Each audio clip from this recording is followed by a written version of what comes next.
everybody. Welcome back to another episode of But Why the Podcast. And today we are talking about the best-selling boy band in history, the Backstreet Boys. As always, I'm Kate, and I'm here with Adrian. Hey, how's it going? And Matt. Hello. And we have a special guest, Manny Perez, Associate Community Manager at Bethesda, and a Backstreet Boys fan. Hello. I am both of those things, and I'm very happy to be here. Yeah, thanks for having me, guys. Yeah, thank you for coming on. Of course. That was eerie. I know, that was the one time we didn't, get out of sync. I'm surprised. It was like you guys rehearsed it. Yeah. No way. Like the Backstreet Boys. Great segue. So before we get started, I do want to go ahead and say we are nearing our 100th episode. If you're listening to this right now, we want your questions, whether it's a question for me, whether it's a question for Adrian, Matt, or all three of us. Send them in to us at But Why Though. At But Why Though PC on Twitter or any other social media, as well as you can email them to butwhythoughpodcast@gmail.com. We are going to attempt to make a drinking game out of them for the 100th episode, and we will have a moderator. So it's going to be a lot of fun. Send us your questions. That sounds awesome. Right? That sounds so fun. Can you DM on Pinterest? Can they DM us on Pinterest? I don't know. I don't believe so. Oh. Please don't DM me on Pinterest. Slide into the Pinterest DMs. Yeah, slide into Matt's Slide Pinterest on in DMs. there. It's okay. LinkedIn is... Oh, we have a LinkedIn. We do have a LinkedIn. Nice. Yeah. Anyway, the big question this episode is what is your favorite Backstreet Boys song or favorite Backstreet Boy? Or if you have neither of those things, how did you know about them? Well, I'm going to start off going, I want to know why Manny's here for his love of Backstreet Boys. Because Kate always forgets that. Kate's like, we got a guest on. And I'm like, well, why did we bring on you? Bring on you? Why did we bring on you? Yeah, whatever. I remember Kate, I think, tweeting about this, and she was like, hey, we're going to do a Backstreet Boys episode. Does anybody else really love the Backstreet Boys? And I don't think I hesitated for a minute. And I was just like, I mean, there's just no other candidate. I grew up just absolutely obsessed with the Backstreet Boys. Having two older sisters who were really into them, it just kind of influenced me. And growing up in the 90s, I feel like there's two schools. It was like you're either NSYNC or you're Backstreet Boys. And, through, I guess, socialization through my sisters, I was super into them. I remember getting their albums for Christmas, and so they were just a huge part of my music taste when I was a kid. So I'm excited to talk about them because I haven't since 1999. This is great. So I will say this: there are statistics to back up that Backstreet Boys won that battle. So when you said that in the beginning, I was like, I hope she has proof because I'm going to then take that proof to a lot of people I know. I got the numbers. Good. Okay, so let's start with you then. What's your favorite Backstreet Boys song? Okay. Your favorite Backstreet Boy? And you don't have to do the other one because I know you like them. Yeah. Okay. I think my favorite song is Everybody, and then in parentheses, Backstreet's Back. I think it was their first album. Maybe it was their second. And I have a story to go with why it's my favorite. My family moved around a lot when I was a kid. And so I was never really at one school for many years. And so I didn't grow up with that one group of friends. And so when I was, that was when I was in fifth grade, I was a new student at this school. And that's hard in a lot of ways, but I sort of brought my love of Backstreet Boys with me. And I decided, I was like, you know what, screw it. I'm going to sign up for this talent show. And lacking many talents, I was like, the one thing I do know is every Backstreet Boys song. And so I don't even know, I don't think I approached it as I'm going to lip sync to the Backstreet Boys. I'm just like, you know what, I'm going to put this song on and I'm just going to do what I do in my room. I'm just going to dance around and pretend like I'm one of them. And I did that song, and it was towards the end of the year. So I think it was I kind of had a developed friend group, but there were still a lot of people I didn't know and still a lot of people I wasn't close with. And then at the end of that at the end of that performance, and I was just like, again, I was just like, screw it, I'm gonna put myself out there. At the end of that performance, I got like, people were literally chanting my name, and like I got an encore, which was like, I think I peaked. I think I may have peaked in 5th grade. It was so cool. And I just like have this super fond memory of being like, hell yeah, like I just killed it. And I did it again. They like wanted me to do the exact same thing again. And I didn't have anything choreographed. I just like bounced around the stage. I was like 90 pounds or something. And so, yeah, I just have that like really fond memory of that song. And yeah, that's got to be my favorite. And then I think as far as which one of them is my favorite, I'm going to say Howie, because I remember learning that he was half Puerto Rican. And as a Puerto Rican, for me, that was like, oh my God, like this is a dude in a boy band who's Puerto Rican. Like that, like it was the purest form of like, this is a thing that I love. And it's a thing that I feel very represented by. And I remember like my friends who were also into the Backstreet Boys, I would always like go out of my way to make sure they knew that he was Puerto Rican, to like connect the dots. I was like, he's Puerto Rican, I'm Puerto Rican, I'm kind of like a Backstreet Boy. So it was cool to have that connection. So I'm going to say Howie. Yeah. So why do we not lead with this story? We don't have to do the rest of the podcast. We're done. We keep on That's it. Yeah, I think like out of all of the guests we've ever had, like that's the deepest connection of like why somebody loves something like ever. And it's funny because like, when I was going over the notes, I was reading them on the train on my way home from work, and I was listening to their music, and I was like, what is my favorite song? And that I had totally like not intentionally, but that memory had just kind of like slipped away. And so I like everything I just said, like I kind of just came to realize today, which was really cool, because I had never really thought about it that way when I was a kid, obviously. So it's cool to like have that process as like an adult now. It was very fun. So yeah, I just love the Backstreet Boys, you know? So I'm now assuming sadly there's no video of this, right?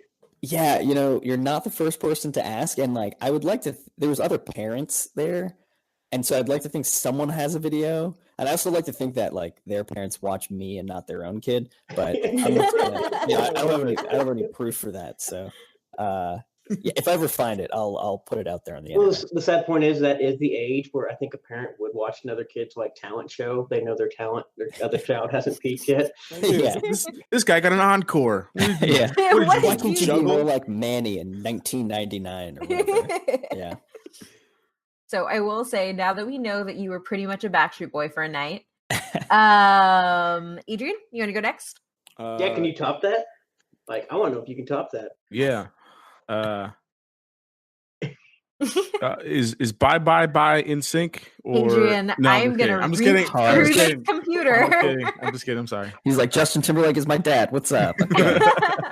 No, I'm like going through this stuff because I always get things confused, and I think I'm definitely in the NSYNC camp. I know more songs from them, but who is like a fan of Brooklyn Nine-Nine and doesn't like I Want It That Way by the Backstreet Boys? That's like the best one, mainly because all the memes. It's too good. Brooklyn Nine-Nine put that song on a whole nother level for me because that scene is amazing. I really don't know anything outside of that other than like I know that they're a thing, and I don't know. Yeah, they're a bunch of white guys and a Puerto Rican guy, and I don't really know anything else other than that. Yeah. I just know there's a big battle. So like, that's the part that I'm most excited about of like hearing the NSYNC Backstreet Boys battle, because I'm going through the names of the Backstreet Boys and I feel like I know more of the NSYNC people, just like culturally. That also might be because I like NSYNC more. I don't know, but I'm excited to hear about it. It could also be because NSYNC broke up and they all started just taking deals to go do random stuff on their own.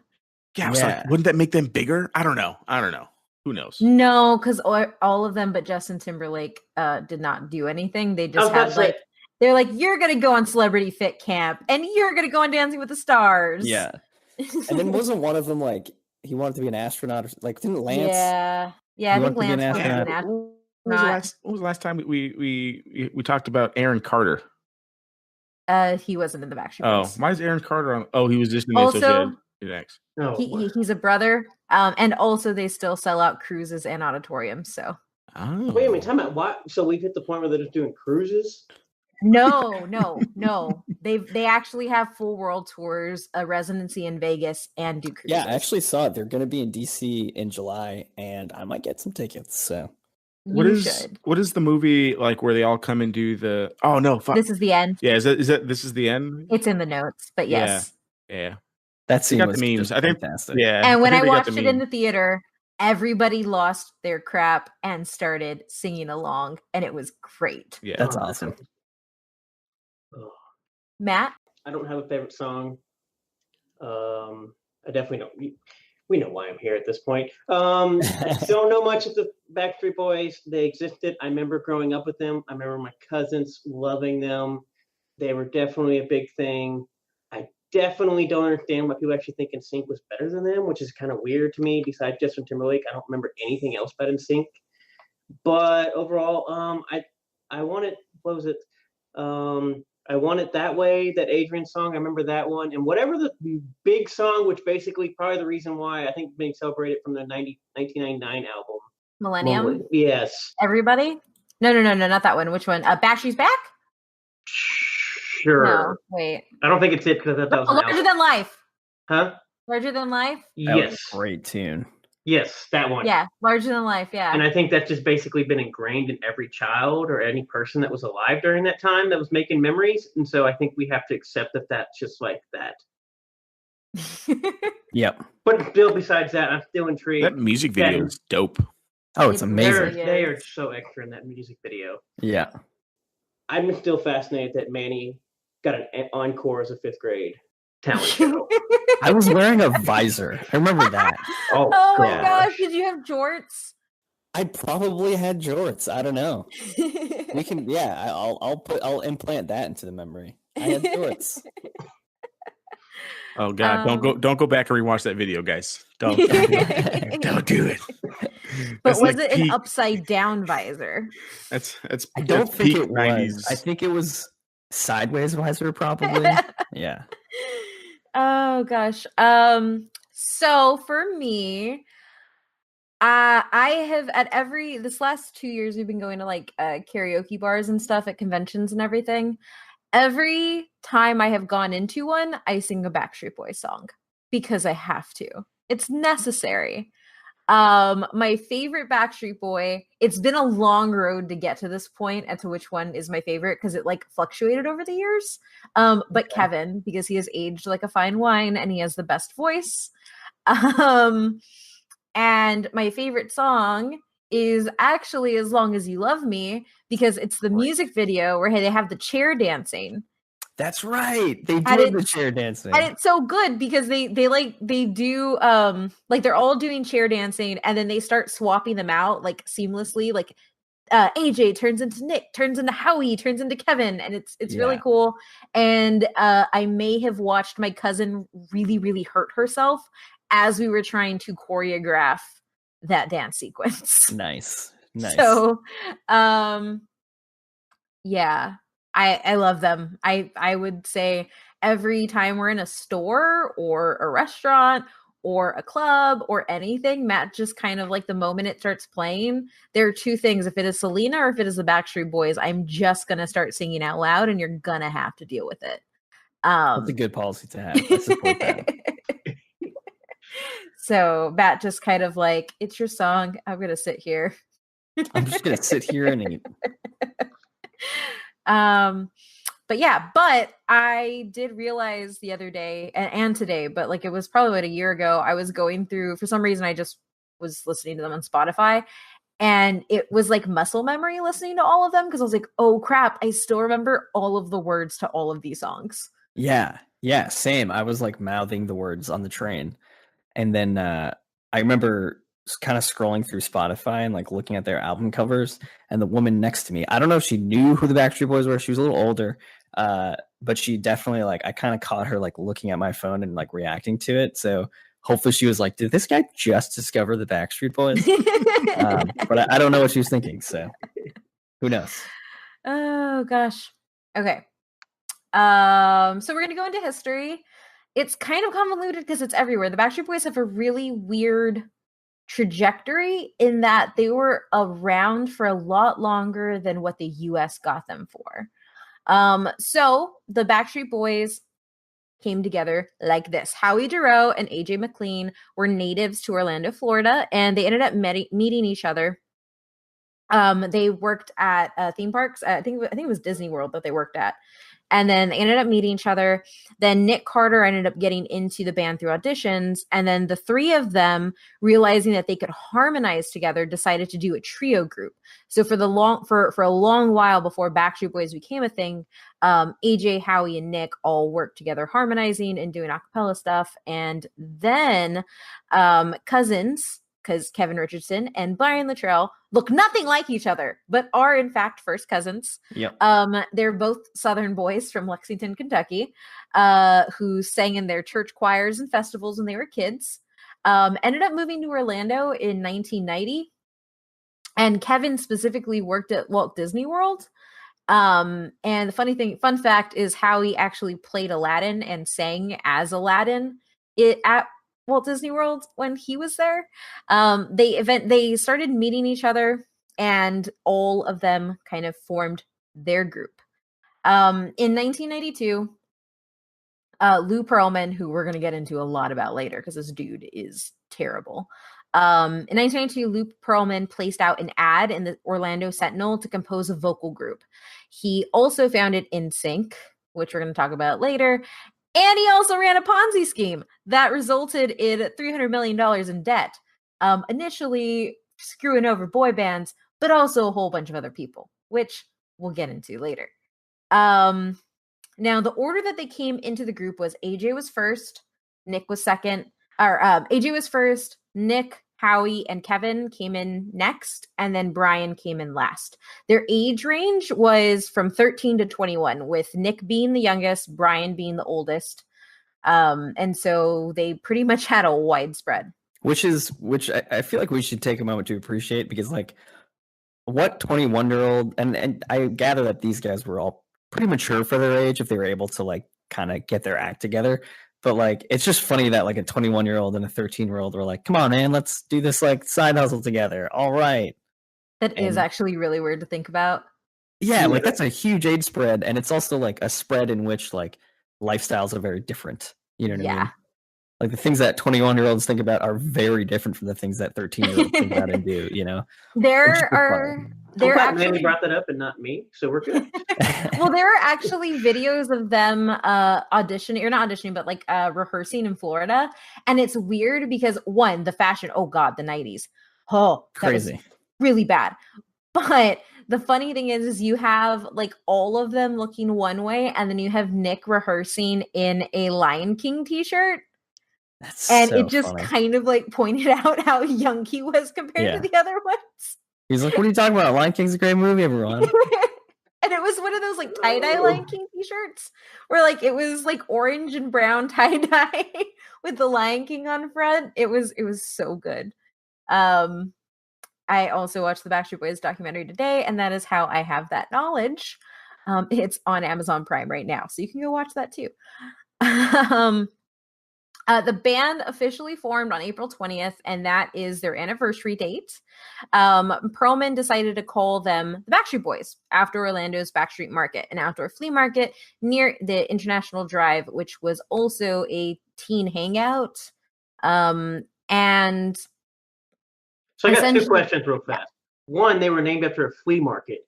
And then two, why are teenagers hanging out at a flea market? I don't know. It was Florida. And the 90s were crazy, man. You never hung out at flea markets?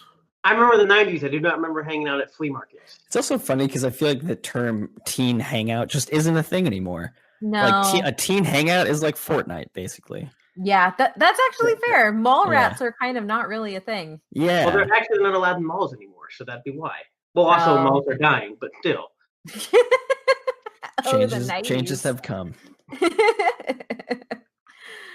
What was your other thing? Oh no, those were your things, right? Those are both things. Yeah, they were both things. Okay. The ad that they answered in 1993 was for a singing group that would look like New Kids on the Block, but could sound like Boys to Men. And to kind of just put that, if you know what neither of those bands are or sound like, Boys to Men are renowned for their singing. They also do vocal harmony. They sing a cappella all the time. And then New Kids on the Block, they lip synced a whole bunch, but they were really, really hot. So No, I saw the South Park episode on how you made a boy band.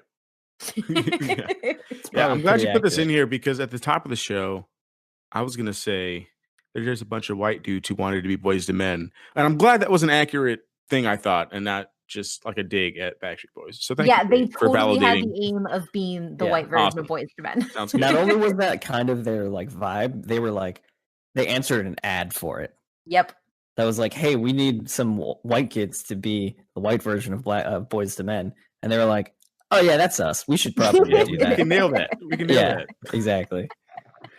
And so the way it ends up now, I do want to say, obviously, New Kids on the Block are like the quintessential Backstreet, like the quintessential boy band for the 80s. And they established a lot of the boy band tropes. But when the Backstreet Boys are coming up, that really isn't around that much. Like the 90s is a different turn in music. So what ends up coming down, and this is what happens to the Backstreet Boys and where each of the guys fall in on their tropes, is pretty much what sets up for all of the boy bands that we get in the 2000s after them. And so you have Brian, who's like the sweet, wholesome guy. Howie is like the sexy, of course, Latin lover guy. Nick is the baby of the group. Kevin is put the old guy, but like he's the mature one. Yeah. He has the deepest voice. He's like the suave one. And then AJ is the bad boy. AJ is, and they described him like this in the documentary, like the other guys did. He was the guy who wanted to be a rock star, but totally just ended up in a boy band. And their first performance was held in SeaWorld, Orlando, May 8th of 1993. So at the time, radio was really focused on grunge and hip hop. And so there was really no way for them to actually get traction in the US. But they could make it in Europe because Europe had just started going through their boy band phase, which the US had the decade prior. So in June of 1995, the group flew to Sweden to record some songs with Max Martin and Dennis Pop, including We've Got It Going On, which is very different sound than anything they produce after that, but you should listen to it because it's really good. And they rock like a leather jean jacket combo in the music video. Yep. It is iconic. And ended up being their first single. And We've Got It Going On was sent to radio in August of 1995 and released a physical single on September 5th, 1995. Essentially what happened, and this was what the other bullet point was for, that song didn't really end up doing much in the US, but it did a whole bunch in Europe. Ultimately, the group finished recording their first album, self-titled Backstreet Boys, in April of 1996, and it was released internationally that May, excluding the US and Canada, but Canada did end up getting them later on that year.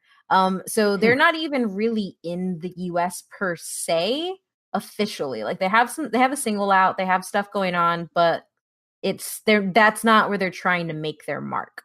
Their popularity. Oh, go ahead.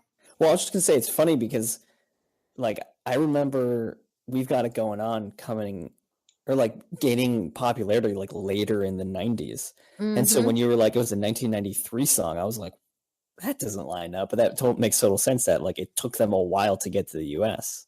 And I remember like because we used to like record the Backstreet Boys music videos on VHS tapes. Yep. And I remember watching We Got It Going On for the first time when it was on MTV, and I was like, wait, they look really different in this video. Why don't they look like they did in this other video? Right, because it was recorded earlier. Because it was old. That's so funny. As their popularity grew in Europe, another single from that album, "I'll Never Break Your Heart," reached gold status in Germany, selling 250,000 copies, and they were voted #1 international group in Germany in 1996. They also earned their first platinum record in Germany that same year for selling 500,000 copies of their debut album, and shortly after, they began to tour Asia and Canada. Which "I'll Never Break Your Heart" is also a really good song. It's a great tune. Next we have Quit Playing Games, parentheses, with my heart. Originally released in Europe as their 4th single in October 1996, ended up getting released in the US in May of 1997 as a lead-in into their upcoming self-titled US debut album. And it ended up managing to climb to #2 on the Billboard's Top 100, and that song eventually earned them a platinum award for selling over 1 million copies. So I do have a question though, because obviously this is weird. Do we have this anymore? Where like you can actually like be like getting a platinum album in Germany, but nobody in the US actually has heard of you? I don't know. That's a good question. Like, are you talking about just Germany or like? No, I'm just in general. Like they basically had a platinum album in Europe or Germany, basically, and the US still has no idea that these people even exist. Does K-pop and J-pop have platinum albums? Well, I mean, but we all know they exist at least. Yeah, so he's saying like overall, it's like you have somebody being super big in another place and us alone. I mean, I would say yes, because I don't know what the hell the UK's like charts are. That's true. I know Adele. I mean, I guess that's fair, but it's just one of those like, because you guys talked about like, oh, I love this song, but then I realized it was 3 years. It came out 3 years prior, and I never even heard of it. And I just don't know if we actually have that anymore. Well, I would say we would, because Adele put out I think she put out like 2 albums before she actually started getting play in the US, and then when they did re-releases of it. Interesting. I'm pretty sure. Which is like kind of surprising, given like online streaming services and YouTube and like social media. Like you would think that if somebody pops up in whatever, like Sweden, and they're hyper talented, like kind of everyone would hear about them. Yeah. But I guess, the language barrier kind of plays against that as well. But yeah, that's really interesting. Well, and that's the other thing too, is like the Backstreet Boys learned German just so that they could like hit on girls and get around Germany when they were there. That's so funny. But they only sang in English. So they didn't try to do it so they could order food. It was so they could hit on girls. That's what they said in the documentary. We're really hungry, but I think you're very pretty. One of the Backstreet Boys. But actually, hold on. Let's see. Who is the #1 selling artist in the UK right now? #1 artist or #1 single in the UK top 40 is Someone You Love by Lewis Capaldi. Huh? Bad Guy by Billie Eilish. Giant Oak by Calvin Harris and Rag and Bone Man. Just You and I by Tom Walker. Huh. Yeah, I don't know. Yeah, Your Cards by the Good Boys Medusa. I knew one of those people. I feel like, I don't know. I feel like that's really surprising. But yeah, I had never heard of any of those folks. Yeah, and the #1's been there for 15 weeks. So it's not like they just like kind of popped up. They've kind of been there for a bit. Yeah. I totally get your question though, Matt. Like it makes sense. You would think that like we would be way more connected like with that. Because Manny's like, I was just on the train pulling up in Spotify. So I just feel like people would be like, oh yeah, I can look at the top 100. I know who these people are, and that wouldn't happen. So, but apparently we have no idea who's playing. Yeah. If you look at the best albums, it's basically the same people: Mike and the Machines, Circa Waves, Tom Walker, and The Greatest Showman original motion picture soundtrack is in I mean, I know 9 weeks in chart. I know Hugh Jackman. I know Circa Waves. Yeah, so I don't know any of these people. I know Circa survived. Does that count? No, I know Circa Waves. But that's because you also listen to like the FIFA soundtrack, even when you. Oh, FIFA has such good soundtracks. They have three movie soundtracks in their top 10 best-selling albums for the UK. What are the other 2? Bohemian Rhapsody and A Star Is Born. Okay, Bohemian Rhapsody doesn't count because that's just a Queen album. Anyway, back to my boys. They re-released the Queen album. And that was #1 again. Cool. Back to my boys. So they began working on their second album, like I said, and called Backstreet's Back. And that was released in October of 1986 and released internationally, with the exception of the US, in 1997. So yeah, the US still doesn't get stuff at this point. Their US self-titled debut peaked at number 4 on the US album chart and eventually sold 14 million copies. The most successful singles from Backstreet's Back and the US debut album were Everybody, Backstreet's Back, for reasons. They also have an amazing music video that if you've never seen, you should see, and watch it in its like 8-minute entirety. That's the one where they like go to the haunted house and have a dream. Yep. That music video is amazing. It holds up. Yeah, it really. Can we quickly just like explain the music video for Yes. like folks who don't know? Go for it. So there, Hold if on, I first, can remember, we explain what a music video is? yes, so for the youngins, a music video is like a very short movie that plays during the length of a song, and oftentimes the artists of the song are singing it in the movie, and they used to be awesome. So this one, if I remember correctly, they were in their tour bus, and their tour bus broke down in some creepy woods because apparently that's a thing that happened. And they were like, I think the driver was like, hey guys, there's an old creepy house that I don't own. We should stay here for the night. And everyone's like, sounds good. We're famous people. So I guess we're invincible. So they all sleep in this creepy house and no music is playing at this point. It's like a cinematic opening to this music video.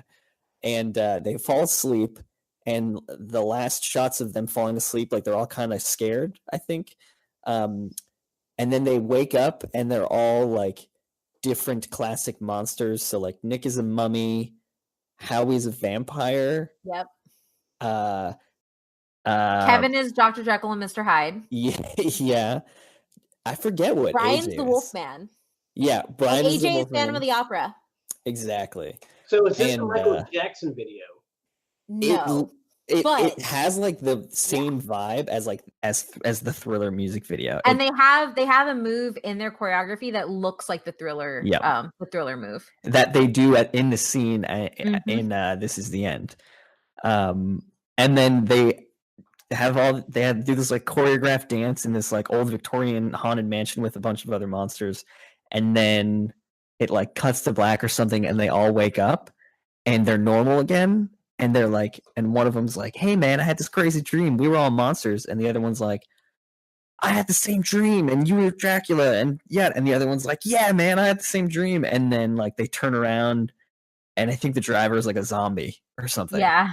And then that's like the end of the music video. Oh, and then they do like the little fisheye lens and they shows their faces just like screaming.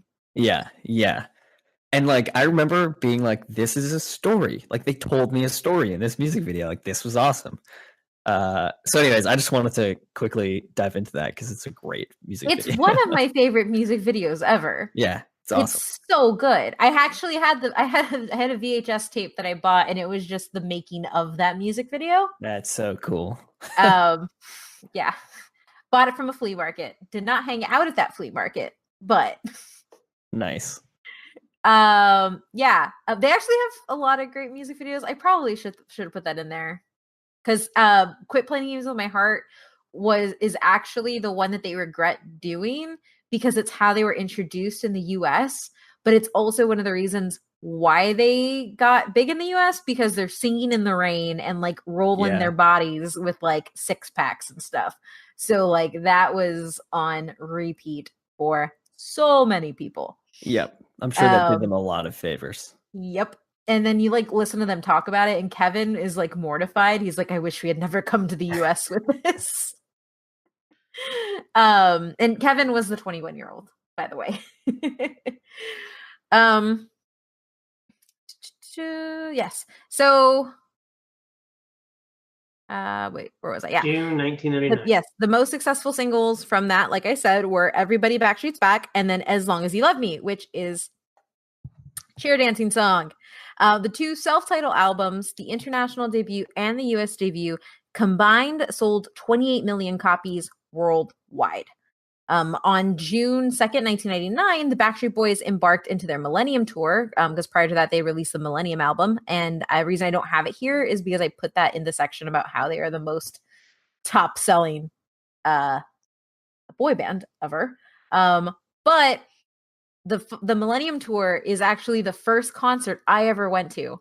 My mom and her two sisters saved up money as soon as the concert was announced that they were going to be coming to San Antonio to buy us tickets. They didn't know how much it was going to be, but they all chipped in so that me and my cousins who were around the same age as me could all go together. And the moment that tickets went on sale, my aunts were actually in line to buy us the tickets. And we got them and we all went, and it was like one of the best experiences ever. And it was just great. And I really wish I had been able to like process it more at that time because I was only like 8. So That's awesome though. It was fun. The Backstreet Boys were my first concert. So but ultimately what ended up happening was the Millennium Tour comprised of 115 sold out shows in 84 cities across the US. And then they ended up making additional dates because there was so much high demand for what they were doing. At this stage in the Backstreet Boys, this is peak US career. They're consistently having to add more shows wherever in any city that they're going to. They're booking TRL, they're doing everything, they're doing the most. The second leg of the tour was sponsored by Sears and sold out on August 14th on its sale date, and they broke record sales. To put it in perspective, their tour for Millennium broke every single record that had been held by any sort of box office markets, arena seating, arenas, number of times played in a city, all of that, they broke all those records on that tour. The concert at the Georgia Dome in Atlanta was the 5th most attended concert in the American history, not just for pop bands. And it was the most attended concert by a pop artist. And it, I don't know if it still holds that record, but when it happened, it did. Sponsored by Sears. Yeah, sponsored by Sears. Which is the most 1990s thing ever. Like, yes. yeah. They're also gone now, too. Not officially, but yeah, they're gone. We went to like the closing of the one at our mall. They're not officially bankrupt. They just might as well be bankrupt. They just closed 250 of their 251 stores. Pretty much. They also in 2001, kind of off this Millennium hype, performed the American National Anthem at the Super Bowl in Tampa, Florida, because they are Floridians for the most part. It's a Florida band, which is weird. If you listen to them do interviews and stuff, they have Southern accents. Like, they all sound very country. Which is like, I feel like, especially Brian, I feel like he could have had like a solo country career. Oh, yeah. Right? Like, he kind of has that. Yeah. Like, any of them, like, maybe with the exception of AJ, like, all of them could have gone into a country career. Well, maybe not Howie, because he's brown. But, like, everybody else could have gone into a country career fairly well. Especially Brian. Brian actually has the thickest accent when you listen to him. Yep. So they have their Black and Blue period, which I didn't really put in here because I mean I love a lot of the songs, like The Call, which is like pretty much all about like cheating on someone, I think. Which I didn't understand as a kid, so singing that probably wasn't the best. But so we kind of cut that out. It wasn't like the biggest in the US, but they were getting like $100 million contracts to go across Latin America at this time. So that's pretty much what their Black and Blue period is. But their song Incomplete in 2005 from their, it's not the best album, but it is from their it's kind of like their comeback album because they have like a lull period where they're out. And the song, it was from Never Gone. And it was released on radio stations in 2005. Following the release of the single, they embarked on their Up Close and Personal tour. that served as a pre-album release tour. And Incomplete ended up peaking at number 13 on the US Top 100 charts and charted within the top 10 in 13 other countries. And it ended up debuting at number 1 in Australia, becoming their first number 1 hit in that country. And this is like at the tail end of like their years for the most part. Like Black and Blue, at least for me, I don't know about you, Manny, but Black and Blue was actually the last CD I had bought from them. Yeah, I think it was actually the same for me. Yeah. Because their sound changes a little when they go into Never Gone, and they've kind of been through some crap. Yeah. After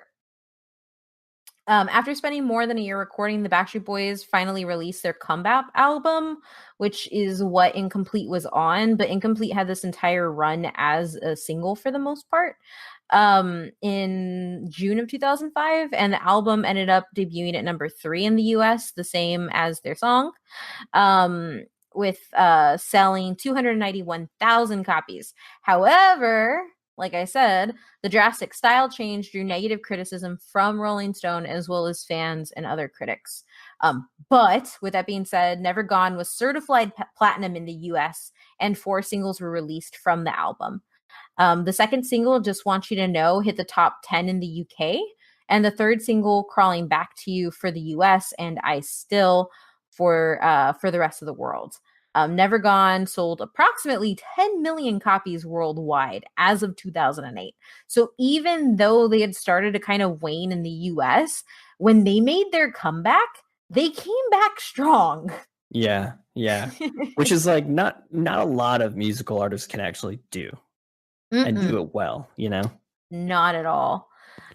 Is it because they went back to like kind of not like being, you know, more kind of crazy and out there, but just like looking from, because the last like 7 songs you said, I have no idea what they were. So I went to the good old YouTube and looked at the music videos. So the main thing I remember about the Backstreet Boys is their music videos were always dope. So I looked up Incomplete, and Incomplete was the most 2000s like lovey song thing ever. But then if you look at what was the other one you just said? In their comeback thing, Just Want You to Know. I don't doubt. I can see like why that would be a top 10 in the UK. So do you think like even though there was that style change, them going back to kind of being, you know, more out there, kind of crazy with their videos helped? Probably. Yeah, and I think like I think like what a lot of musical, and this is pure speculation, I have no idea what I'm talking about, but I feel like what a lot of musical artists kind of go through when they are like getting a little bit older is like that maturity thing, right? Like you look at, for example, Justin Bieber, right? Like all of his like little kid songs, I'm doing this in air quotes, and then they get like more sexual, they get more mature in their themes, and so like I feel like they kind of tried to do that, but maybe they did it a little bit too quickly, and then they kind of reverted back to their like, hey, we're just kids having fun kind of vibe, and like pump the brakes on the maturity a little bit. I bet that helped. You know what I mean? Yeah, I think so too. Because I know, and I also I would be interested to know what the music scenes are like in other countries, because it seems like with the US, when they shift, and all the stuff that fell outside the trend just doesn't get played anymore. Yeah. So that was the whole point of being a boy band, not I guess an older man band. Yeah. Older band. But the thing is, we're not a boy band, we're a man band. We're a man band. No, it's funny you say that, because Kevin leaves after this because he's tired of it. And they have the option to rebrand as Backstreet. But they were like, no, we did this as the Backstreet Boys and we're still the Backstreet Boys. So they, as much as they started changing like their style, like trying to go a lot deeper, they still kept their brand as Backstreet Boys. Which is pretty interesting, because I don't know what man likes being called a boy all their life. Yeah. It's like when Lil Bow Wow was just Bow Wow. The Backstreet Boys are like, we will never change. We're going to jump 8 years, because I'm going to skip some of their really crappy albums, because you just don't need to know about that, and we should just go to the but why those. But ultimately, in 2016, they got their 9-show test residency in Vegas. And I feel like if anybody knows music, the moment you get a residency in Vegas, you're like, you've made it. Yeah, it's what Gaga's doing right now, right? Mm-hmm. Like last 2 years. Yep. Yeah. So, but why those? I've said it multiple times. They're the best-selling boy band in history. I have the top 10. Starting from the back half, it's Take That, One Direction, Westlife, Boyz II Men, NSYNC at Ouch. 7. Not a good showing NSYNC fans. NSYNC only sold 70 million.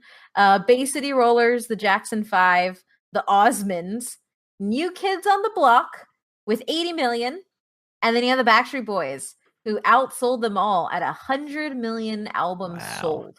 Question. Yes. Question, and not to like discredit Backstreet Boys because inflation. No, not at all. Yeah, that was my question.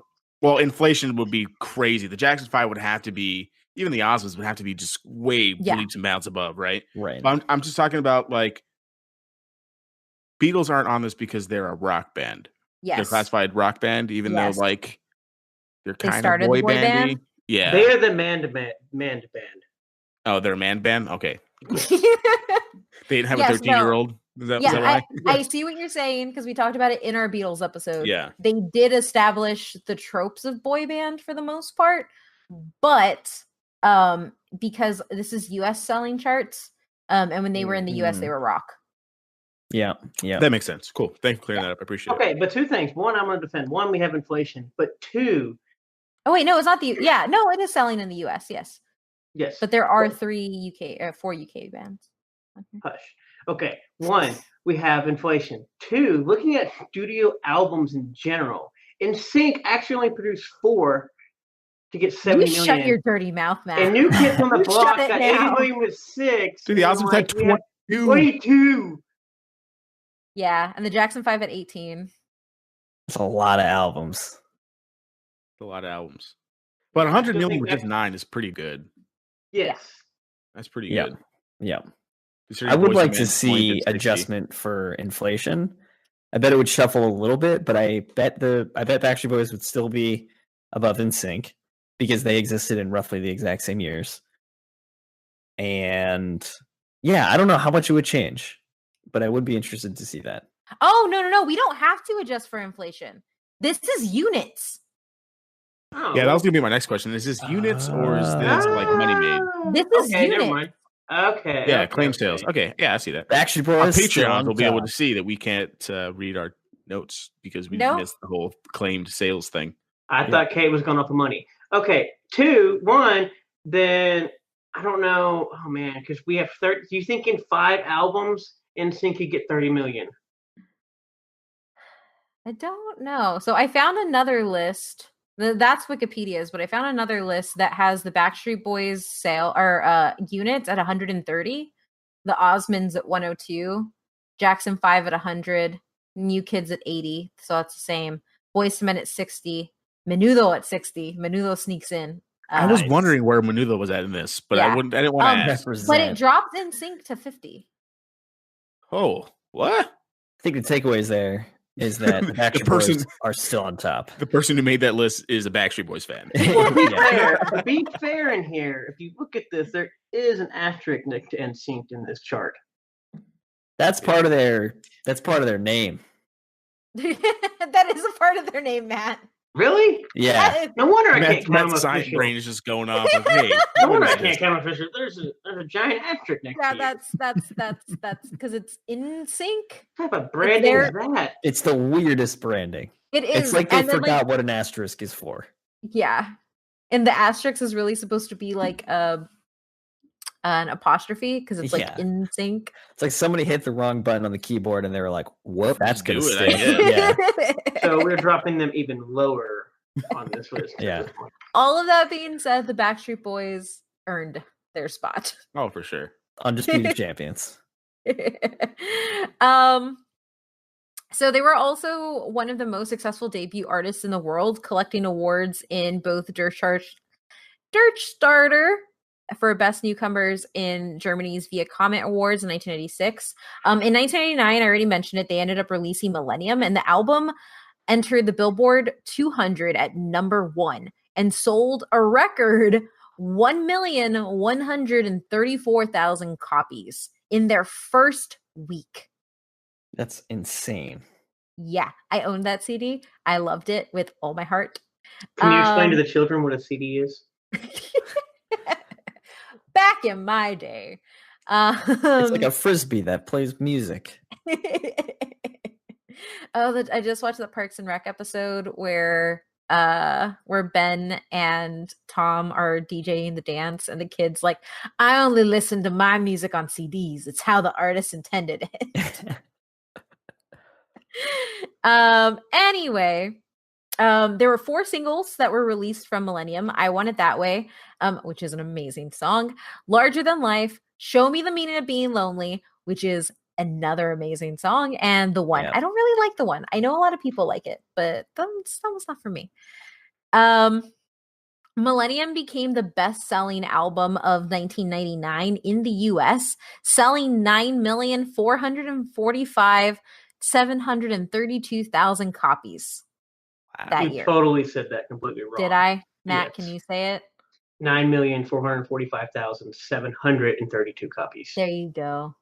Numbers aren't my thing, guys. Big ol' Yeah, number. I went to go look at the charts. I was curious, like with all that music that's come out in like the last whatever years, Millennium is still 12 on that list, and like Jeez. nothing that's come, in the 90s is really everything else has come like the last 1, 2, 3, 4 of these all came in like the 2010s. So What do you mean? Wow. For the Like- top albums? yeah, like the ones above Millennium. So above Millennium, we have Adele.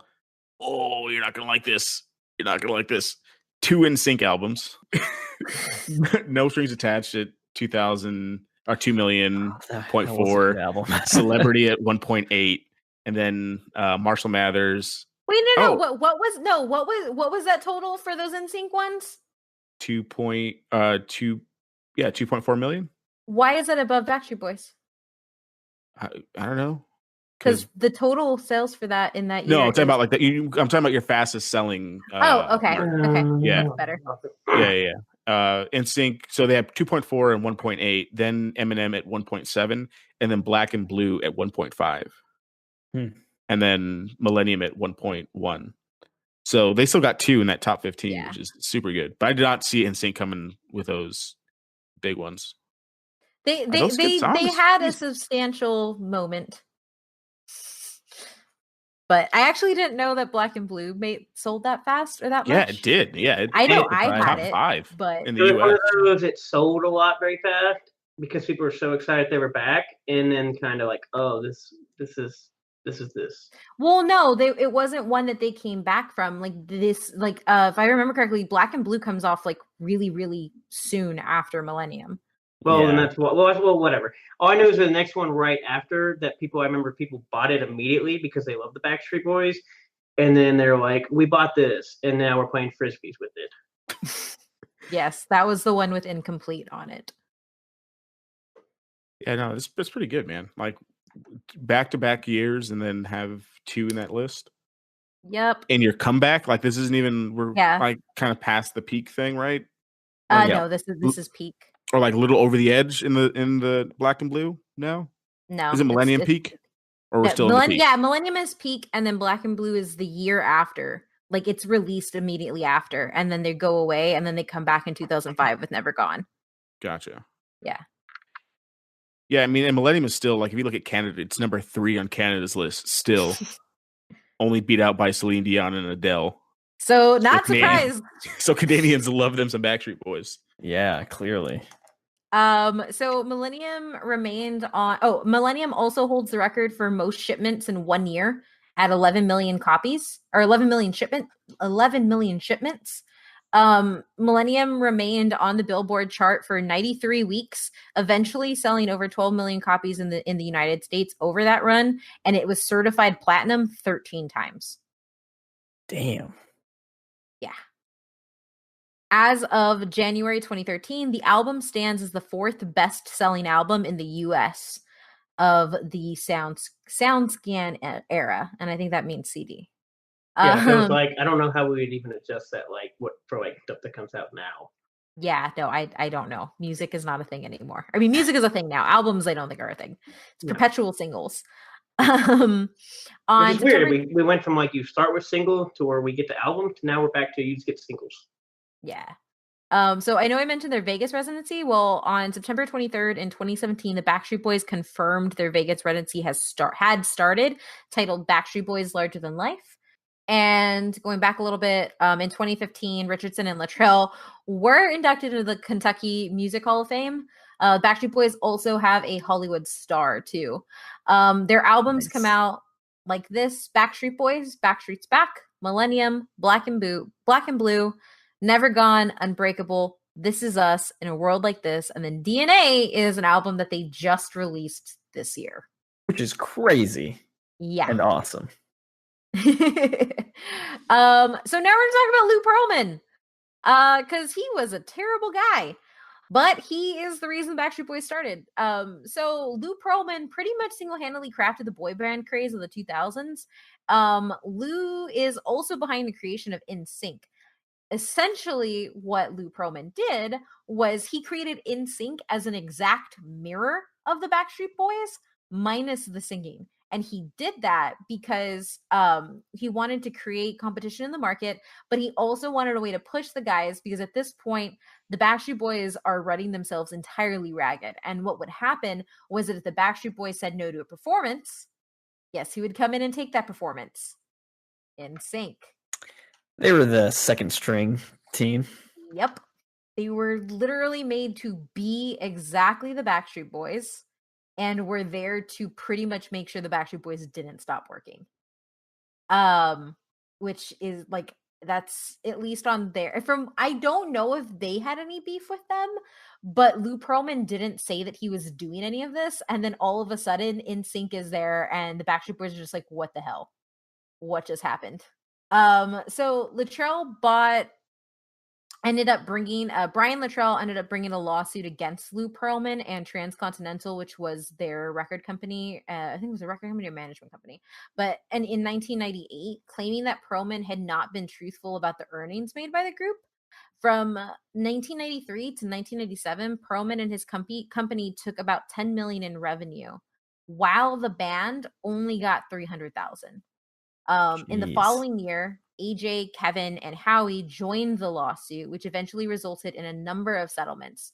Essentially, what Lou Pearlman was doing was he was taking a sixth of everything that the boys made as his cut, and that is illegal for a manager to do. They're supposed to only take 1/6 of overall, not 1/6 of everything, correct? I don't have that number. Okay. Well, I meant like for legality. I think it's a super, there's a legal number they have to take, but what essentially he saw himself as the sixth member of the Backstreet Boys, right. And said he got a cut. The Backstreet Boys members were due in court in 2014 over a claim that they had filed with him, and the group alleged that Pearlman, even after the settlement, still owed them over $3 million, and that they were also asking for an additional rounded up to $88,000 in legal fees for having to fight him in court for years. But earlier that month, the group stated that they have a scheduling conflict and discussed postponing the hearing by 90 days. In October of 2014, the group received a settlement of $99,000 in cash, 34 audio tape reels, 26 CDs, 7 studio mastering audio tapes, 6 sealed posters, 3 audio cassettes, and 1 VHS tape. The recordings include some unreleased mixes and demos, as well as original materials. They took his VHS tape? Yep. They took that thing? Oh, I would too. I don't know what's more like fascinating about this: the fact that like he owed them over almost $3.5 million, or the fact that legal fees cost $88,000. Yeah. That's nuts. Yeah. Like, I'm suing you because I've got robbed, but it cost me $88,000. Right. But the VHS tape, Matt. All I know is if it cost me $88,000 in legal fees, I might take in your toilet paper, not just your VHS tape. So that is essentially what happens to Lou Pearlman later on. In 2007, he was arrested for investment fraud. And after everything was said and done with that trial, he ended up owing, I believe it was $300 million. And he was running the largest Ponzi scheme of all time. And it was all investment fraud. So they seized this Jeez. house, gutted it, and sold everything inside of it to pay back those debts. Wow. Yeah. Outside of music, a little bit outside of music, the Backstreet Boys cruises have been a thing since 2010. I still really, really want to go on one because like all of them are there. Yeah, I'd be They're so into that. It would be so great just getting drunk and listening to Backstreet Boys. Yeah. Like Sounds like my Saturday nights by myself. or your 1999s. Yeah, exactly.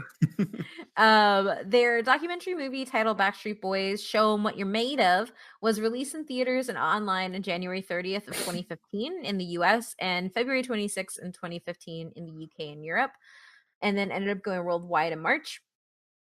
That movie chronicles their entire journey up to the making of their 2013 album In a World Like This. The group also made a cameo in the 2013 movie This Is the End as a fictional version of themselves performing Everybody, which earned them an award for Best Musical Moment at the MTV Movie Awards. And in December of 2013, the Backstreet Boys performed 2 original Christmas songs as marquee performers at the Christmas in Washington TV special. So the one in the This Is the End is actually a pretty cool moment. So It's a really great moment. It's awesome. It is. Yeah. It is a perfect moment to end a movie. Yeah, it's one of those that you may not be a Backstreet Boys fan or anything, but that moment and everything like is great. Yeah, And it's because totally it's out of so- nowhere. That's what I was gonna say. It's so unexpected. And it's very like it's hilarious that like Seth Rogen and his crew is like, hey, what if Backstreet Boys were just in heaven waiting for us? Like that's amazing. That's so funny. That's like just comedic, it's golden. So the group so this is probably the craziest piece here. In August of 2015, band members Nick, Howie, and AJ filmed a movie that Nick wrote entitled Dead 7. The film centers around a ragtag band of gunslingers operating during a post-apocalyptic zombie plague. The movie premiered April 1st of 2016 on the Sci-Fi Channel. A free copy of the theme song in the end was released on March 28th of that year, and it was performed by Nick, AJ, and Howie. Joey Fatone and Chris Kirkpatrick of NSYNC also appeared in the movie, as well as Jeff Timmons of 98 Degrees. He was like the least good person of 98 Degrees. Eric Michael Estrada from O-Town, which I forgot O-Town was a thing until I put this in the notes. But it totally was. And the official physical DVD was released in June of 2016. Have you seen it? I have not seen it. I'm looking at some of these. I'm looking at some of these pictures on the Google. It kind of looks pretty good. I'm kind of free into on it. Amazon Prime. Yeah, I might have to go watch this because this doesn't look too bad. I kind of want to. How long is the movie? I think it's an hour 30. That's a good question. Yeah, 3.2 on IMDb, but a 68% Google score. So I'm gonna have to go. It's free on Amazon Prime. Ooh. If the Googles don't like it, then we're probably in trouble. No, it's 78%. That's good. Google's like it. The Googles, like everybody likes the Googles. Oh, 78% bad on Google. Sorry. It is. One of the last but why those is that they're a family. Pretty much from the moment they've been together, they've seen each other through pretty much everything. In November 1987, doctors discovered that a congenital hole in Latrell's heart had enlarged to a dangerous proportion, and Latrell ended up postponing his open heart surgery so that he could meet touring obligations. Is that because of Lou Pearlman, or is that literally because... No, that was because of him. Like, he chose to do that. And then he was forced to have the surgery in 1998 during one of the tours. And then the group postponed that tour until July of 1998 to give Latrell time to recover. And I remember this happening and being very sad. That's crazy. A number of guys on top of this, namely Nick and AJ, had long and public battles with alcohol and drug abuse. For Nick specifically, having joined the band when he was 13. Yeah, the other band member 21. Yeah, he joined the band when he was 13. But apparently Nick had been drinking since he was 9 years old, or at least that's what he said.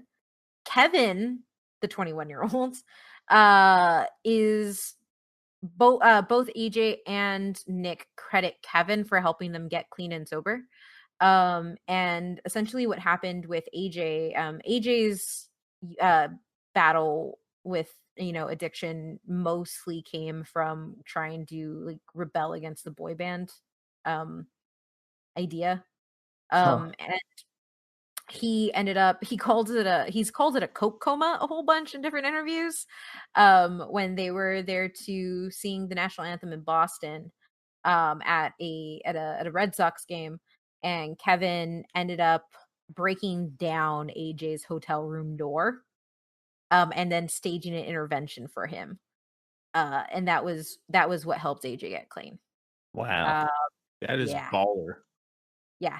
It's really, if you watch the interviews where Kevin's talking about it, he's just like, he remembers it as him just being pissed. Like he was like, AJ wasn't responding to anything.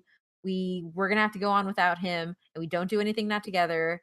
He was like, and I was kind of worried, but I was mostly pissed. And he said that he just pretty much just did whatever he could to break the door down. Literally broke the hotel room door, tried to break the second door that was locked, couldn't, because it had been kind of like AJ kind of barricaded himself in there. But he just kind of waited there and stayed to the intervention afterwards. But yeah, that's a good friend. However, in June of 2006, Richardson actually left the Backstreet Boys for a period of time to pursue other interests. Both Richardson and the rest of the group issued a statement on their official site stating that he departed amicably and that the door was always open for him to return. Following Richardson's departure, it was, and I mentioned this, the group thought about changing their name to Backstreet, but decided against it.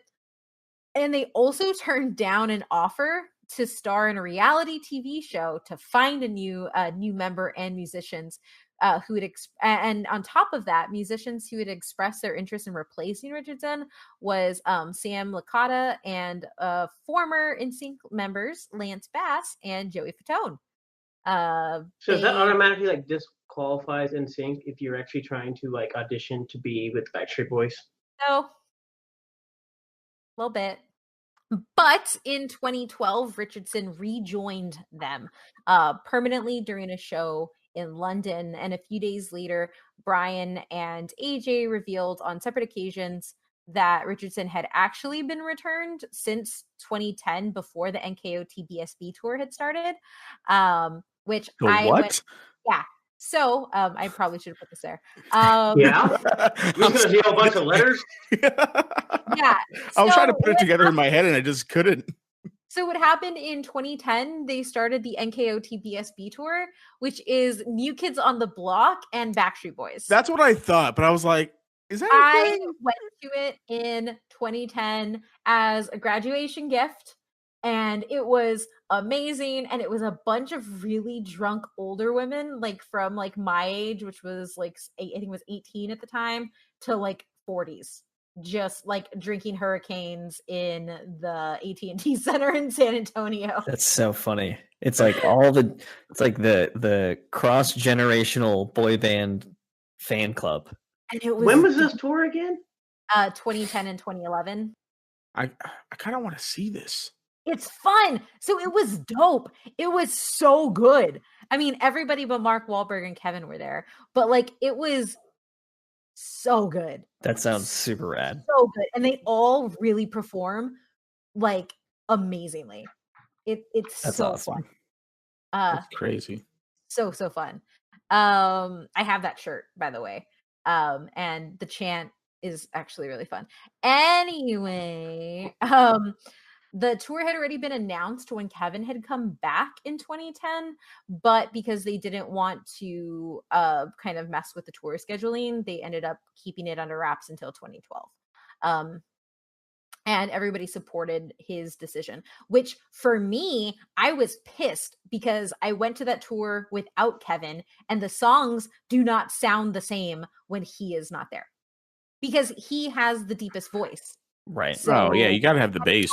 Harmonizing, and it sucked because when I was there and watching it, I totally knew which parts were supposed to be sung by Kevin, which kind of sucked. You should have righted. Like, this is not where is Kevin? Bring back Kevin. So now we go into like the not good thing about the Backstreet Boys and them being a family. And that is that Nick Carter was accused of sexually assaulting someone in 2003. But due to statute of limitations and not enough evidence, California did not, the DA of California, in California did not go forward with the case for prosecution.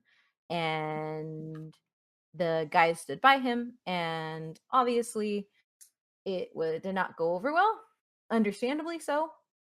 But yeah, I had to put that in there because if I didn't, it seemed kind of like a disservice. So that happened. Yeah, no, but it sucks, and it is one of the things that sucks about like tours now and stuff. It's kind of you have to make that choice as an individual if you're going to support the band as a whole, even though he's still a part of it, and just that kind of stuff. But yeah, I didn't even know that happened. That's crazy. Yeah, it happened back a while back.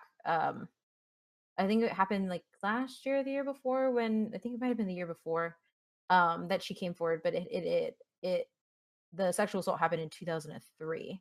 Of course he denied everything. The guy stuck by him. She took it to court, but they decided not to pursue any charges, both for statute and just evidence reasons. It's unfortunate. Yeah, but I had to put it in here. That being said, I did want to end on a better note, in that one of the like the biggest but why, and not necessarily a better note, but like the biggest but why though is their style. Like I said earlier, the boys entirely harmonized every single song. They prided themselves on being a vocal harmony group and not just a boy band. In essentially, the reason they did this was to fight the boy band stereotype, as well as avoid the backlash that stuff like New Kids on the Block got because they lip synced. There was a scandal going on prior to that, when they were when they were kind of getting big, and so they took that opportunity to sing a cappella every chance they got. Essentially, they looked, we kind of mentioned it before, they looked to Boys to Men as an example of what they could do vocally. That was their biggest influence. The visual style was just New Kids, but Boys to Men was their ultimate like voice style. And the Backstreet Boys often employ polyphonic harmony, which sets them apart from many other singing groups. In choruses, Luttrell, Carter, and McLean usually sing the melody, while Duro, Howie, harmonizing above the melody, and Richardson covering the bass parts. And this is the reason why it sucked when he wasn't with the band, is because during Richardson's absence, AJ and Nick covered his parts of the chorus while Howie took the solo parts. And it's not that Howie is a bad singer, it's that Howie's voice doesn't have the bass that it needs to make the song sound like it should. Now, the cool thing is at their concerts, they always work in a cappella sections, specifically for ballads like The Perfect Fan. And it is specifically what separated them from NSYNC. NSYNC could dance extremely well, but the Backstreet Boys could do both, and they could do both live. There are a bunch of instances where their music actually cut out, and they were able to complete the set and the set and the song and the set, because they knew how to sing all of their songs in perfect harmony, which really set them apart. That's awesome. Yep. And then I like them more now. They were talented? The barbershop quartet in me likes them more now, as the base of my former barbershop quartet. So the fun facts, but it's not really a fun fact. This kind of just goes in their style. One of the things that has sucked over the years for them, sound wise, is because Brian actually suffers from vocal tension dysphonia, which means the muscles around his vocal cord are hardening slowly, and so he's not able to sing like he used to. That's which, rough for a former singer, I bet. yeah. So they've kind of just been making their way through, but they're having to rearrange a lot of the songs. And then this is a fun fact. In 1992, AJ lived in the same building as Britney Spears, Justin Timberlake, and Ryan Gosling. Imagine if those people started a band together. That'd be pretty cool. But yeah, that's all I have for Backstreet Boys. That's awesome. I feel like I learned way more than I already knew. And I feel like I already knew a lot. So I feel like I need to go spread the gospel of the Backstreet Boys even more so. Yeah, I was going to say the same thing. I feel like I learned a lot, and people are going to be impressed by my knowledge of the Backstreet Boys, even though I wasn't a huge follower. It's like, hey, did you know that XYZ happened with the Backstreet Boys? And then they're going to be like, what are you, a huge fan? You're like, not really. I just kind of know. I mean, doesn't everybody know that? What's wrong with you? Don't you know them? Don't you know about the cultural significance of the Backstreet Boys? This is how you build out a well-rounded pub quiz team. That's right. But yeah, that's it. I guess final thoughts on things. I think I need to check this documentary out. It's really good. And actually just saw on YouTube, it looks like there's a documentary about Lou Pearlman. Ooh. Oh, yeah. It's the boy band con. Yeah. Yeah. So I might need to watch that as well. Yeah. Seems pretty interesting. I learned by looking at all the Lou, because I didn't even put in all the Lou Pearlman stuff, but almost all of the boy bands he repped sued him because he did this to everybody.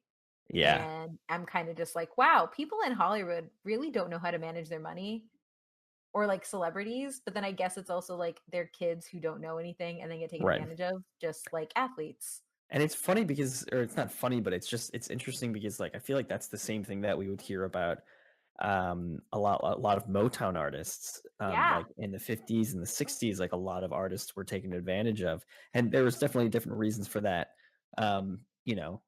During those times, because I'm sure there are a lot of racial reasons, but it's interesting that the concept of taking advantage of young, dumb, talented artists has been a thing forever. Yeah, Jerry Heller from NWA comes to mind when Kate was going through that section. I was like, man, this stuff has been going on for a long time. Yeah. Well, I mean, we can talk about anything like Kate kind of mentioned, but athletes, there's plenty of, I think there's a few 30 for 30s on athletes that have been involved in Ponzi schemes. And then they lost everything. Yeah, exactly. Final thoughts. I'll go first. I mean, I learned a bunch. I didn't think. I mean, I don't really have a lot to add to the Backstreet Boys episode of our podcast, but I feel like I learned a lot, which I really appreciate on episodes like this, where I don't really know about the thing we're talking about. But I learned a lot about them that I didn't really know before. And while I may know more NSYNC songs, I think I like the Backstreet Boys more. I'm gonna go listen to some more songs and go watch more music videos where I don't know who it is, but one of these dudes is dressed like Bumblebee in the Millennium video, and it's kind of awesome. Oh yeah, I think that's Nick Carter. Isn't it? I don't know, blonde hair, kind of bowl cut kind of thing. Yeah, it looks dope. So yeah, so I need to go watch more videos of them. Regardless of Justin Timberlake is bigger or whatever the case is, I think NSYNC has the better music. Musically, when you're talking about the harmonies and things like that, that's super hard to do, and I appreciate them more now for it. Yeah, thanks, Kate. Appreciate it. It was a good episode. I hope our listeners learned a lot too. As a person who loves the 90s music, I still will not go back and listen to this. I'm sorry. You will when we're in the car together. This is true. But there is no denying, I remember 1999 when Millennia hit and all, even 1997, people were obsessed with this stuff. It was on radios everywhere. And to say that they didn't do anything, you just can't actually deny from how big that 4-year stretch was that they had. Yeah, I think for me, I want to call my older sister and be like, how good were these albums? And we could go through the whole, because I remember. So I have 2 older sisters and an older brother. My brother was too old and too cool for school, and my oldest sister was kind of too old as well. But the sister that's 4.5 years older than me, we kind of had the same music taste, and so we would always get that same albums for Christmas, and we would listen to them all the time. So I feel like we could go through all of the albums and know every track. So I might do that after this because I'm just like all Backstreet Boys jazzed up again. That's what I'm saying. Like, as much as like I can say like I don't prefer thing, like to say I don't know the songs is just absurd, just because of how much they were played. Right. Yeah. Like I could probably actually sing a few of these, whether I liked it or not, because of how much Yep. and how big they were. Yep. And the music videos were just They were was- really good. They were so good. Also, I'm gonna go watch Quit Playing Games with My Heart like 10 different times tonight. It's Nice. so good for reasons. So yeah, thank you again for coming on, Manny. Why don't you tell people where they can find you? Yeah, for sure. I am on Twitter. You can find me at I am Jitsu. That's I am and JITSU. Yeah, I tweet a lot about video games, and I'll probably be tweeting a lot about Backstreet Boys now. So yeah, check me out there. And yeah, thanks for having me on. This was awesome. It was like a really good trip down memory lane, and like bringing me back to some memories that I think back on very fondly. So I appreciate it. thank you for coming on. And I mean, I don't just mean disrespect to our other guests, but like you still probably have the top story that we ever had. And if That feels anybody, good. and if some parent ever has this video of some random child singing that from 1999, can we please get a hold of that? Yeah, Release the tapes. Yeah, where's our VHS tape? Yeah. Yeah, like I said, like we've had really passionate guests before who've given like really great soliloquies about like their passion for it, but none of them have gotten an encore like in a talent show for their things. I think it was a super big awesome. moment. So Yeah, I appreciate that. Thanks, It guys. shows the passion like no other. So it's good times. It's The great. Backstreet Boys transcend all music tastes and ages and Yeah. races and people. Yeah, there's your but Yeah. why though right there. Yeah, And they actually are the longest performing boy band. that's crazy. Yeah, they're hitting, what is it? 20 Their 20th was in 2013. Yep. Yeah, Well, they're that was 26 years incorrect currently, if you're right? considering that Boyz II Men, according to things, says they are still present and they are actually from 1988. Oh, that's right. Okay. never Oh, mind then. okay. No disrespect to Boyz II Men. No disrespect to Boyz II Men at all. Okay. For sure. Boys to men. All All right, sorry. Okay. So I'm going to take us out. Like I said at the top of the show, 100th episode coming up. Send us questions, ask us things, help us get pretty drunk on our drinking game that we're going to be doing. And yeah, Alex is going to be our Oscars host and talk with us, moderate it so that we can get through all the questions. Send them to @WhyThough on Twitter or email them to us at @whythoughpodcast@gmail.com. And you can find me at @ohmymythrandier on Twitter. Adrian? Yeah, you can find me on Twitter at Superruiz93, SUPERRUIZ 93. Matt? I'm going to go find a bus driver that turned into a zombie because that is very awkward. Is that what I thought you were going to go with? I thought you were going to go Nope. definitely space because of Millennium, but okay. I saw that music video. There was nothing to do with space in that video. The Millennium one where they're like literally in space? Is that the one where it's like all white and they're like in solid silver? No, it's like they're like some Battlestar Galactica type. Larger Than Life is the one in like mechs and outer space. Yep, that's The right. one all in white is their ballad from that album. I got the album right. That is that song. Annie, super great time, buddy. Thank you so much Yeah, for thank your Yeah, man. Yes, your thank you for story. coming on. Of course. Yeah, this was super fun. And again, I haven't done the podcasting in a while, so it was fun to get back into it. The song you're referring to is I Want It That Way, Matt. Same album. We're That's fine. right.